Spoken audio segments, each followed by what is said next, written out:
بسم اللہ الرحمن الرحیم۔ السلام علیکم ورحمۃ اللہ وبرکاتہ۔ الحمدللہ ہم زکوٰۃ کی قسمیں سماعت فرما رہے تھے۔ آج کا ہمارا درس ہے چاندی سونے کی زکوٰۃ کے احکام سماعت فرمائے۔ چاندی سونے میں مطلقاً زکوٰۃ واجب ہے، خواہ وہ کسی حالت میں اور کسی شکل میں ہو، یعنی بصورت روپیہ اشرفی ہو یا زیور برتن وغیرہ، یعنی سونے چاندی کی ہر قسم پر زکوٰۃ واجب ہے، خواہ گلائے ہوئے ہو، خواہ زیور پہنتے رہتے ہو یا نہ پہنتے ہو، یوں ہی بند رکھا رہتا ہو۔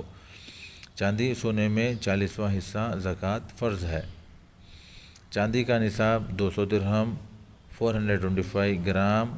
285 ملی گرام ہے، اور سونے کا نصاب 20 مثقال 60 گرام 755 ملی گرام ہے، یعنی ہر کسی کے پاس 200 درہم 425 گرام 285 ملی گرام چاندی یا 20 مثقال 60 گرام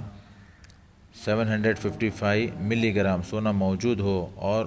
اس پر 1 سال گزر گیا ہو تو اس کا 40واں حصہ یعنی 5 درہم 10 گرام 632 ملی گرام چاندی یا آدھا مثقال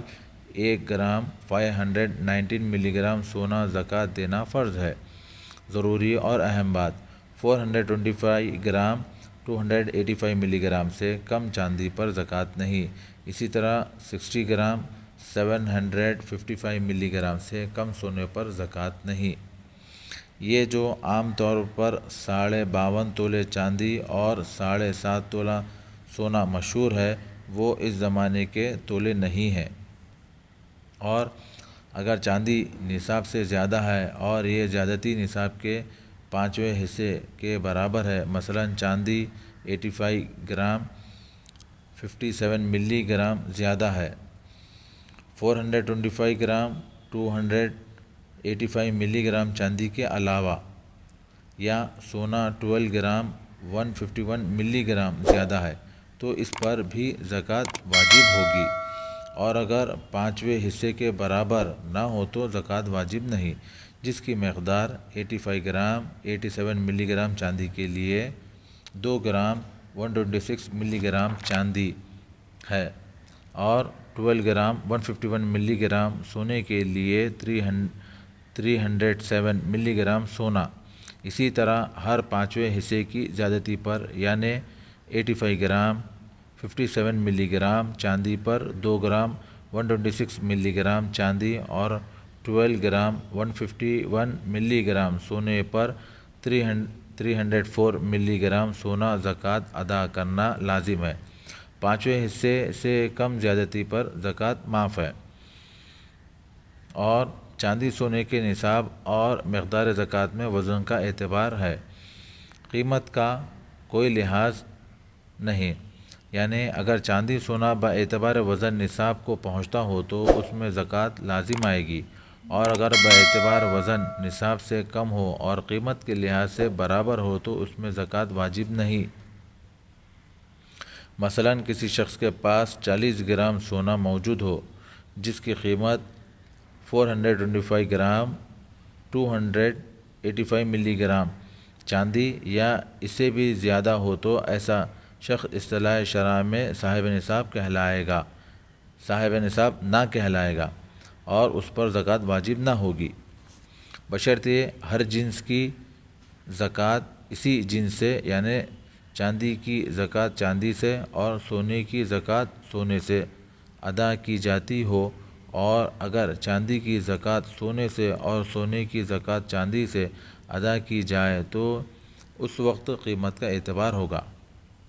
اگر سونا اور چاندی باہم ملے ہوئے ہوں اور چاندی سونے پر غالب ہو تو اس صورت میں اگر سونا اپنے نصاب کو پہنچتا ہو تو سونے کی زکوٰۃ، اور اگر چاندی اپنے نصاب کو پہنچتی ہو تو چاندی کی زکوٰۃ واجب ہوگی، اور اگر سونا چاندی پر غالب ہو تو کل کا حکم سونے کا ہوگا، کیونکہ سونا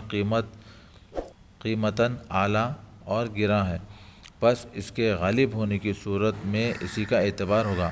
اگر چاندی یا سونے میں کسی اور چیز کا میل ہو اور وہ چیز غالب نہ ہو تو وہ قابل شمار نہیں۔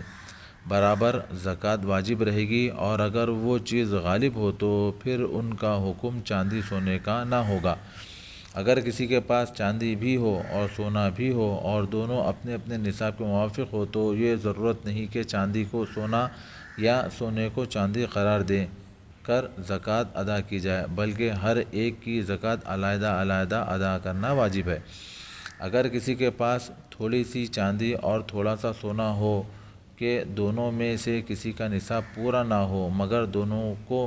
دونوں کے ملانے یعنی چاندی کی قیمت کا سونا یا سونے کی قیمت کی چاندی فرض کرنے سے کسی ایک کا نصاب پورا ہو جاتا ہو تو اس صورت میں دونوں کو ملا کر زکوٰۃ ادا کرنا چاہیے، اور اگر دونوں کو ملانے پر بھی کسی کا نصاب پورا نہ ہو تو پھر زکوٰۃ واجب نہیں۔ اگر چاندی اور سونے کا نصاب پورا نہ ہو اور تجارتی مال بھی موجود ہو اور اس کے ملا لینے سے نصاب پورا ہو جاتا ہو تو اس کو بھی ملا کر زکوٰۃ ادا کرنا چاہیے۔ اللہ تعالیٰ سے دعا ہے کہ اللہ تعالیٰ ہماری زندگی میں برکت نازل فرمائے اور ہمیں صحیح سے زکوٰۃ دینے کی توفیق عطا فرمائے، ہمارے مال میں اور زندگی میں اولاد میں برکت نازل فرمائے۔ جزاک اللہ۔ السلام علیکم ورحمۃ اللہ وبرکاتہ۔